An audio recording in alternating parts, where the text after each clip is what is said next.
دوستو آج میں آپ کے لیے لے کر آیا ہوں حبیب جالب کی ایک چھوٹی سی غزل. ذرا ملاحظہ فرمائیں. شعر سے شاعری سے ڈرتے ہیں، کم نظر روشنی سے ڈرتے ہیں.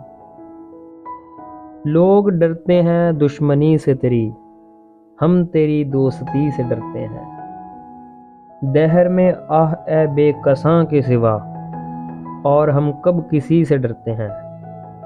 ہم کو غیروں سے ڈر نہیں لگتا، اپنے احباب ہی سے ڈرتے ہیں.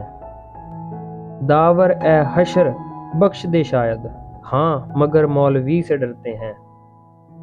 روٹھتا ہے تو روٹھ جائے جہاں، ان کی ہم بے رخی سے ڈرتے ہیں. ہر قدم پر ہے محتسب ظالم، اب تو ہم چاندنی سے ڈرتے ہیں.